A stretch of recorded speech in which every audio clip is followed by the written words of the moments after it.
உதயகுமாரையா அந்த பக்கம் சொல்றாரு, யாரையுமே குத்தாம குதறாம 19 ரூபாய் எடுத்து பக்குவப்பட்ட மாதிரி பேசுறார். நீங்க ஐயாவை கேட்கணும்னா அப்படியே அழகா கேட்கலாம். அதை விட்டுவிட்டு நங்கு நங்கு இடிக்கிற மாதிரி கேள்வி கேட்கப்படாது. ஒரு அப்படியே ஐயா என்னையா இப்படிலாம் பண்ணலாமா அப்படி கேட்ட முடிச்சு வச்சுல குடும்பத்துக்குள்ள இதெல்லாம் சகஜா தானே அப்படின்னு கேட்காரு. 2 பேரையும் அனுசரிச்சு போறார். ஒரு திமுக தொண்டனும் கட்சியை விட்டு வெளியேறவில்லை. அதே போன்றுதான் தேர்தல் களத்திலே நின்று எந்த காலத்தில் ஆட்சிக்கு வருவோம் என நம்பிக்கையோடு மக்களை சந்தித்து வெற்றி வாய்ப்பை இழந்த பல கட்சிகள் அந்த கட்சியிலே இருந்து ஒருவர் கூட வெளியேறவில்லை.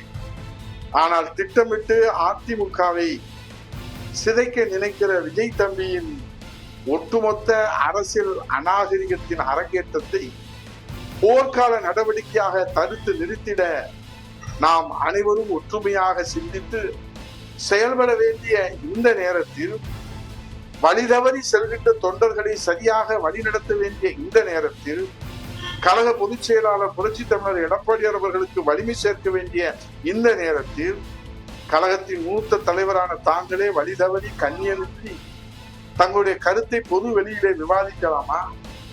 இது குற்றச்சாட்டு அல்ல, கடைக்கோடி விசுவாச தொண்டர்களின் மனக்குமுறலே.